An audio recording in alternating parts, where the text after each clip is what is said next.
দেশের দক্ষিণাঞ্চলে সড়কপথের পাশাপাশি এখনও নৌপথে মালামাল পরিবহন করা হয়। লঞ্চ ও কার্গোর মাধ্যমে রাজধানী ঢাকা থেকে বিভিন্ন জেলায় দ্রুত ও তুলনামূলক নিরাপদে পার্সেল পৌঁছে দেওয়া হচ্ছে। চকবাজারের ইমামগঞ্জ ঘাট থেকে প্রতিদিন পণ্যভর্তি ট্রলার ছাড়ে। স্থলপথের তুলনায় নৌপথে পণ্য পরিবহনের খরচ কম।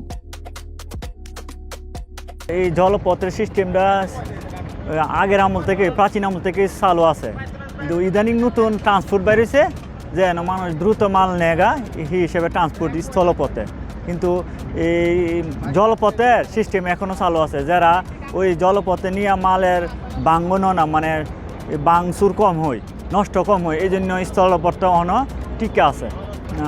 কোনো মাল আছে ওজনে বাড়া, আবার অনেক মাল আছে ডুবে বাড়া, যে আনুমানিক একটা দায় যেগুলো 200 টাকা ডুব, যেমন আমাদের এই ডুবটা 200 টাকা বাড়ানি বৈরব পচাই দিব।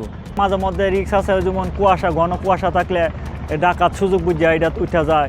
হ্যাঁ, কিছু জিনিসপত্র নেওয়া যায়, ওই যে স্টাফের কাছে কিছু টাকা পয়সা থাকলে এগুলি দর বই দেখা নেওয়া যায়। কুরিয়ার ব্যবসায়ীরা জানালেন, ব্যবসা আর আগের মতো নেই। পদ্মা সেতু হওয়ার পর থেকেই নৌপথে পণ্য পরিবহনের চাহিদা কমেছে। আগের তুলনায় বর্তমানে খরচ অনেক দিন, মনে করেন না সব কিছুর দাম হতো ঊর্ধ্বে। আগে যেই আমরা যেভাবে আগে লাইন চালাইছি অনেক প্রফিট ছিল, এখন বর্তমানে মালের সংখ্যা কম, খরচ জ্যাদা বেশি, অনেক বেশি।